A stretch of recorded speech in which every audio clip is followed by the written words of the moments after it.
अब मुझे बहुत आत्मग्लानि महसूस हो रही है, इसीलिए कल से लेकर के मैं भिक्षा के लिए नहीं जाऊंगा।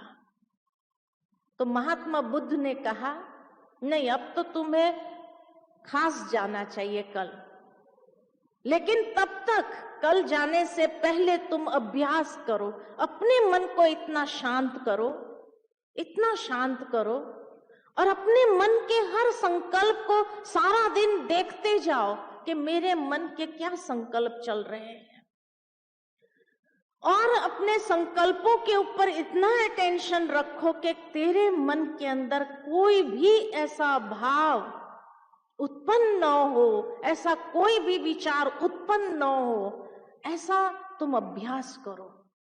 उसने सारा दिन अभ्यास किया, सारा दिन अपने संकल्पों को देखते हुए उसको शांत करता गया, शांत करता गया, शांत करता गया।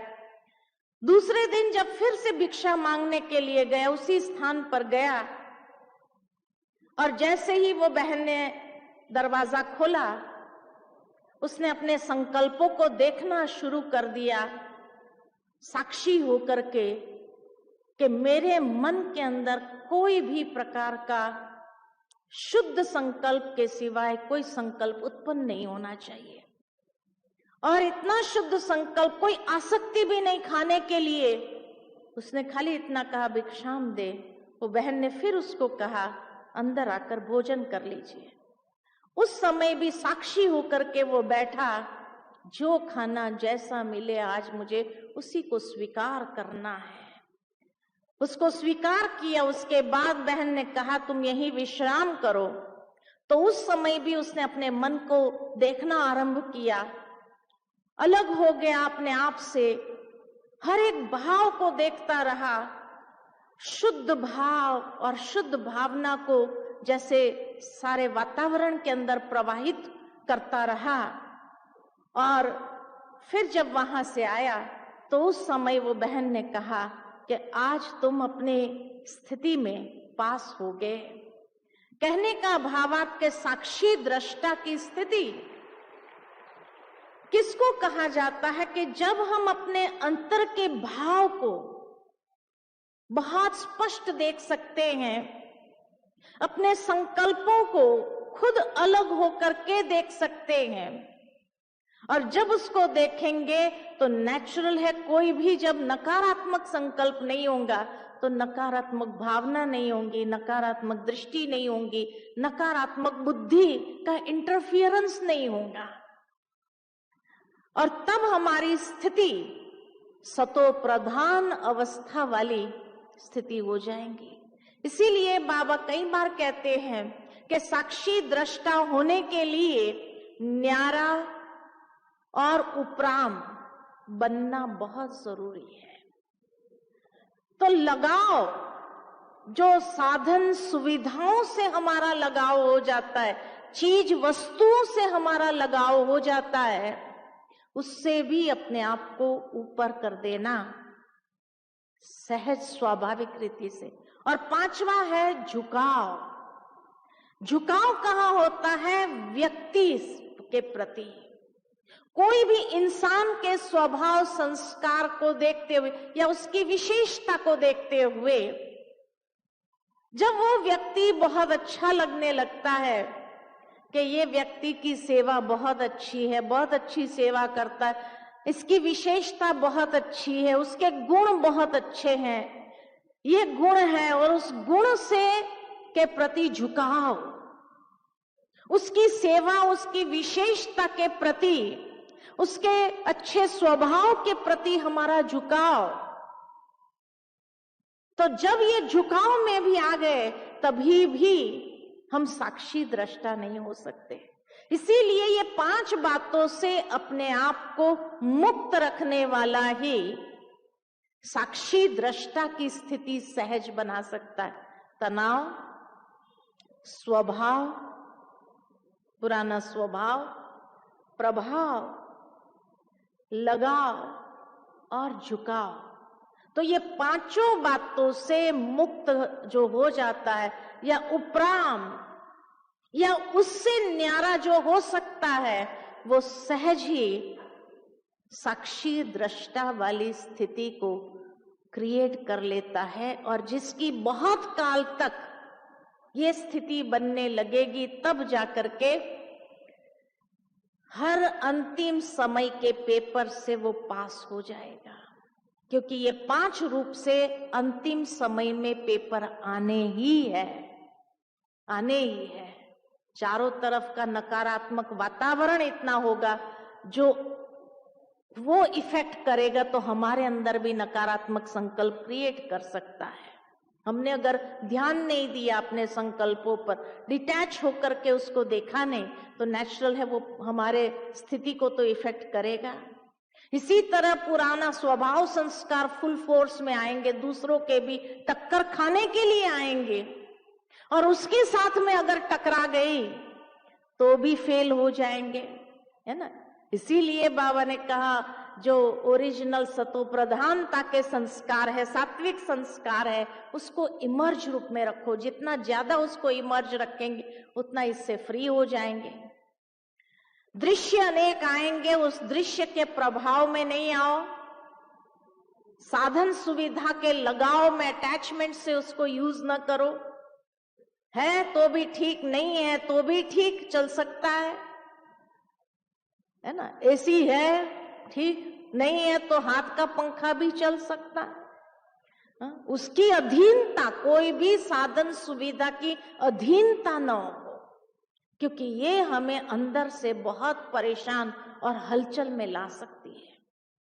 और जो झुकाव है व्यक्ति के प्रति, वो झुकाव भी हमें कई तरह की तकलीफ दे सकता है। कई प्रकार के उसके जो अधीनता है, उसके प्रति जो झुकाव है, वो ही हमारे लिए पेपर बन जाएगा। इसलिए बाबा ने कहा है, जिस व्यक्ति के प्रति आपने सोचा होगा कि ये व्यक्ति मुझे कभी धोखा नहीं दे सकता है, ये व्यक्ति मेरा अपना है, उस दिन आप देखेंगे कि वही व्यक्ति आपको धोखा देने के निमित्त बन सकता है। सबसे बड़ा पेपर आपके लिए वही बन सकता है। क्योंकि ये कलयुगी दुनिया है, और कलयुग की भी अति में ये दुनिया जा रही है। कोई इंसान के अंदर इतनी पावर नहीं है बाहर में जो वफादारी से संबंध निभा सके, क्योंकि आज की दुनिया में हर इंसान इतना स्वार्थी हो गया है। वो पहले खुद का सोचेगा, उसके बाद दूसरे का सोचेगा। तो आप सोचेंगे कि ये व्यक्ति मुझे धोखा दे ही नहीं सकता है।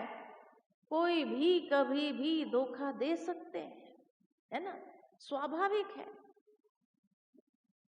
तो इसीलिए ये 5 बातों से मुक्त रहने वाला साक्षी दृष्टा की स्थिति को क्रिएट कर सकता है।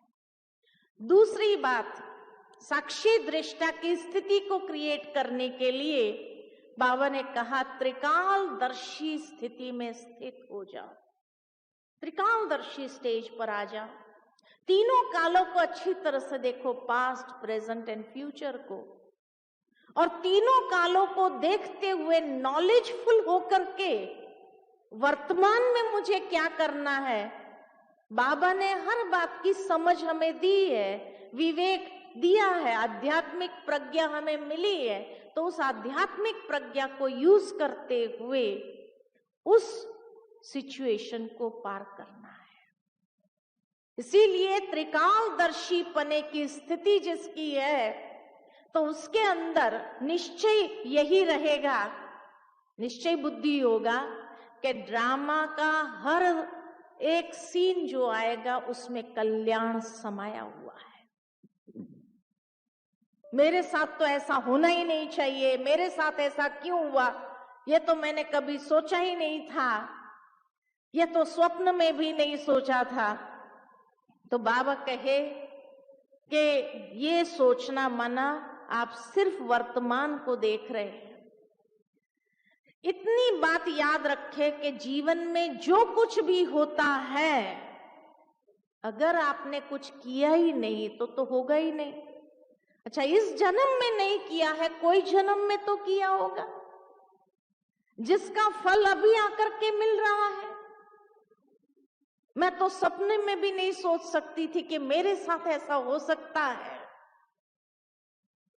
नहीं सोच सकते हैं। क्यों? क्योंकि हमें पिछले जन्मों का मालूम नहीं है कि हमारे कार्मिक अकाउंट्स क्या है किसके साथ, तो इसलिए ये होना है।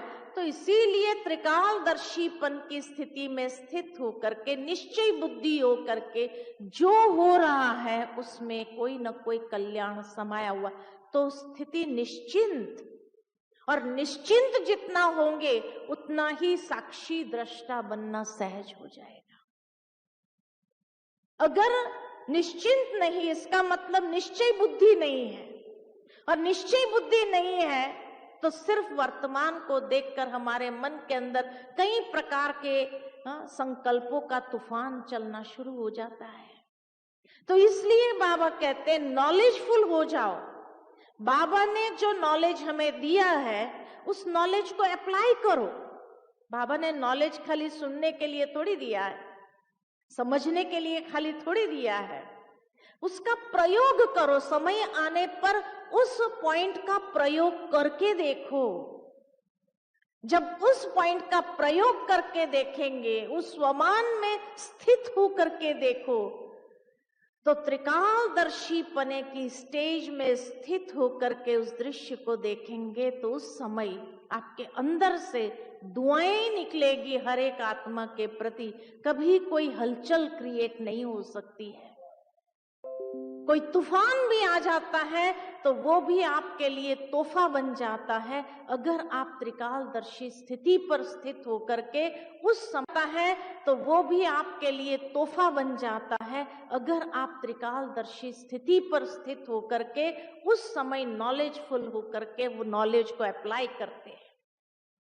तो साक्षी दृष्टा बनना सहज हो जाता है। साक्षी दृष्टा बनना माना जो बाबा की शिक्षाएं श्रीमत है उसको अप्लाई करना और अप्लाई करते हुए चलना। इसको कहते हैं कि निश्चय बुद्धि होकर के निश्चिंत हो जाना। कोई भी बाहर की हलचल मेरे अंदर में स्थिति में हलचल क्रिएट नहीं कर सकती है। जो हुआ वो भी अच्छा, जो हो रहा है वो भी अच्छा, और जो होने वाला है वो भी बहुत अच्छा, बहुत अच्छा। जब ये सोचते हैं तो कोई भी चीज हमें हलचल में नहीं ला सकती। इसलिए त्रिकालदर्शी पने की स्थिति में स्थित होकर के हर दृश्य को देखते जाओ।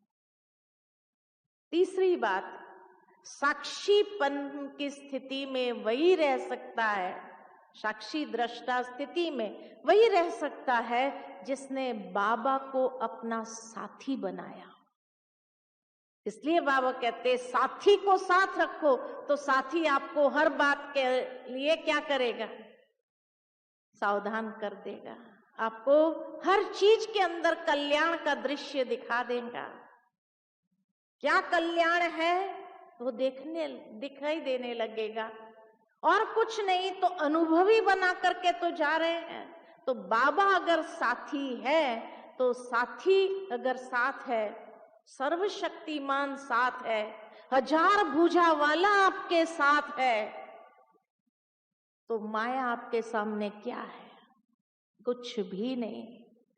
इसलिए बाबा ने कहा था एक बार कि बड़े से बड़ी परिस्थिति क्या, रावण क्या, रावण का बाप भी अगर आपके सामने आ जाए तो भी आपका बाल बांका नहीं कर सकता है। लेकिन साथी साथ होना चाहिए। हजार भुजा वाला बाबा मेरा साथी है, हर वक्त मेरे साथ है, ये एहसास हर वक्त होना चाहिए। अगर ये एहसास ही नहीं है तो फिर तो हर छोटी बड़ी बात भी हमें प्रभावित कर देंगी, हलचल में ले आएंगी, हमारी स्थिति को एकदम नीचे गिरा देंगी। लेकिन बाबा ने हम बच्चों को ये वायदा दिया है कि आप दिल से कहो तो सही, मेरा बाबा मेरा साथी, आ जाओ और देखो वो हजार भुजा वाला कैसे आपके सामने आ जाएगा आपकी मदद के लिए। और सामने अगर अक्षौणी सेना क्यों नहीं होंगी, लेकिन वो अक्षौणी सेना भी आपका कुछ बिगाड़ नहीं सकती है। इतना बाबा आपके सामने हजार भुजा फैलाकर खड़ा हो जाएगा, आपका बाल तक बांका नहीं हो सकता है, ये बाबा की गारंटी है। बाबा को हम साथी बना करके तो देखे, बाबा को साथी बना करके तो देखे, लेकिन जब भी जीवन में कुछ होता है तो सबसे पहले कौन याद आता है? इसको फोन करो, उसको फोन करो, उसको फोन करो, उसको फोन करो, सब जगह फोन करेंगे। जब सबने कह दिया सॉरी हम नहीं मदद कर सकते, आज हमारे सामने बहुत बड़ा प्रॉब्लम है, आज हम ही बाहर है, हम यहाँ है ही नहीं, जब सबने मना कर दिया तब क्या कहते हो? बाबा अब आ जाओ। फिर बाबा आएगा? पहले किसको याद किया? देहधारियों को, और सारे देहधारी ने मना कर दिया, तब वो बाबा निकलता है। फिर कहते हैं मैंने कितना बाबा को कहा, ओ बाबा मेरा साथी आ जाओ, बाबा तो आए ही नहीं। कब कहा? सारे देहधारियों ने मना करने के बाद बाबा याद आए। अरे सबसे पहला बाबा याद आना चाहिए। सबसे पहला अगर बाबा याद आता है और बाबा को बुलाकर देखो, बाबा किसी न किसी को निमित्त बनाकर वहां पहुंचा देगा और प्रैक्टिकल आपको अनुभव करा के जाएगा, आपको मदद करके जाएगा। वो चला जाने के बाद आपको लगेगा अरे इस व्यक्ति का नाम भी नहीं पूछा, उसका फोन नंबर भी नहीं लिया और उसको थैंक्स कहना भी रह गया। ऐसा लगा जैसे कोई फरिश्ता आकर मदद करके चला गया, लेकिन उसको भेजा किसने था? बाबा ने भेजा था। क्योंकि पहला नंबर हमने बाबा को याद किया था, बाबा को साथी बनाया, तो बाबा साथी बन करके इतना कर्तव्य जरूर करता है, इतनी वफादारी से संबंध निभाता है। आपने जोड़ा है तो दुनिया के संबंधों को कितना भी आप खुश करने का प्रयत्न करेंगे, अंत में तो वो आपको दुख ही देगा, तकलीफ ही देगा। कितना भी आपने भरोसा किया, वो एक न एक दिन भरोसा तोड़ के ही रहेगा, है ना। लेकिन बाबा को आजमा करके तो देखो, आपको किसी को भी और की जरूरत नहीं है और न्यारा रहना सहज हो जाएगा, उपराम होना सहज हो जाएगा। बाबा किसी अनजान व्यक्ति को भी वहां पहुंचा देगा, मदद करके चला जाएगा और आपको पता भी नहीं चलेगा। अरे ये व्यक्ति का नाम भी नहीं पूछा, उसका एड्रेस भी नहीं पूछा, उसका फोन नंबर भी नहीं, उसको थैंक्स भी नहीं बोल सके, उसके पहले निकल गया। वो तो है कि नहीं, अनुभव है कि नहीं है। दादी जान की इसलिए हमेशा कहती थी पहले अपने क्लास में कि पांडव वन में जाते हैं तो बाबा के पोज है, खड़ा होने का जो पोज है ना, एक बाबा का आगे ऐसा हाथ वाला पोज है और दूसरा बाबा का ऐसे पीछे हाथ वाला पोज है।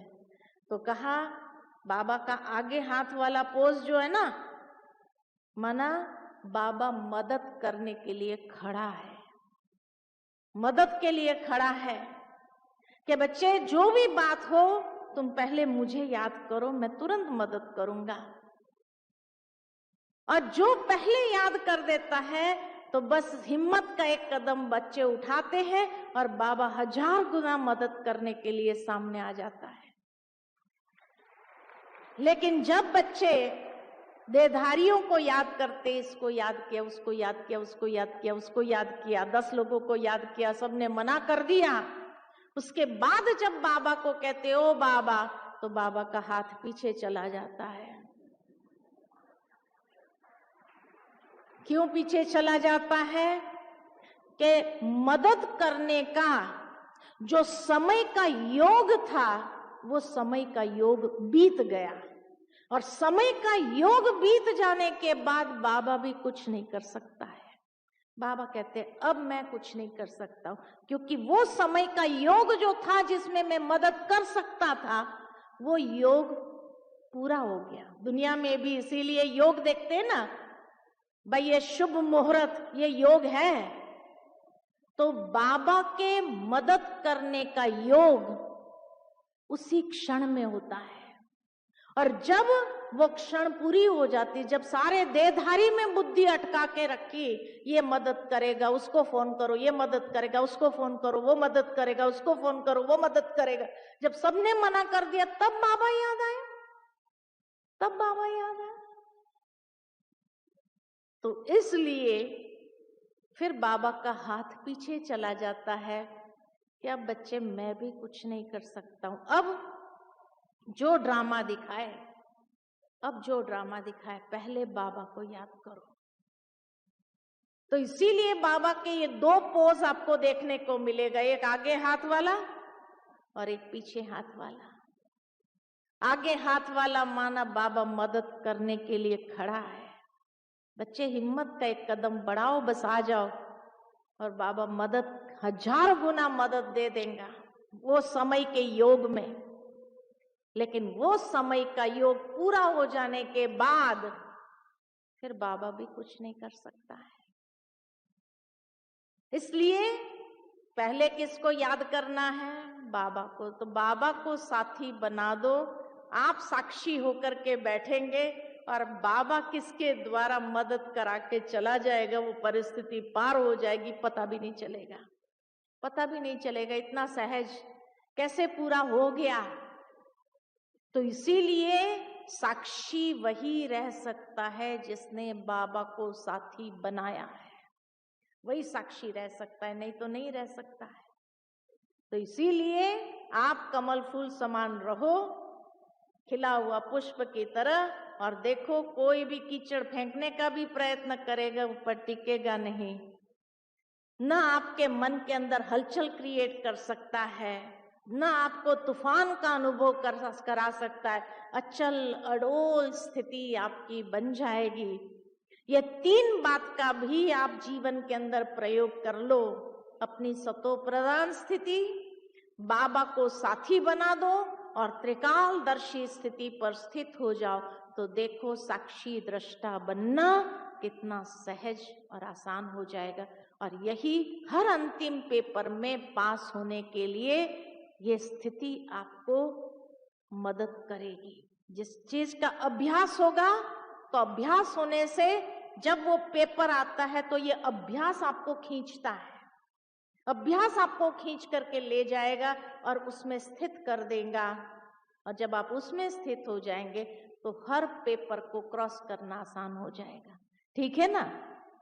तो साक्षी दृष्टा स्थिति ये अंतिम दृश्यों के लिए बहुत काल के अभ्यास के साथ प्रैक्टिस की हुई चीज है। तभी उस स्थिति में सहजता से आप अपने आप को स्थित कर सकते हैं और कोई भी आपका कुछ भी बिगाड़ नहीं सकता है। सर्वशक्तिमान 1000 भुजा वाला बाबा आपके सामने है, अक्षोणी सेना सामने हो तो भी आपका कोई बिगाड़ नहीं सकता है, ये गारंटी है बाबा की। ठीक है? ओम शांति। तो बीच बीच में अभ्यास करना, अपने संकल्पों को देखना, मन को एकदम शांत करना, शांत हो जाओ, देखो भावनाओं को देखो, वही साक्षी हो सकता है। ठीक है? ओम शांति।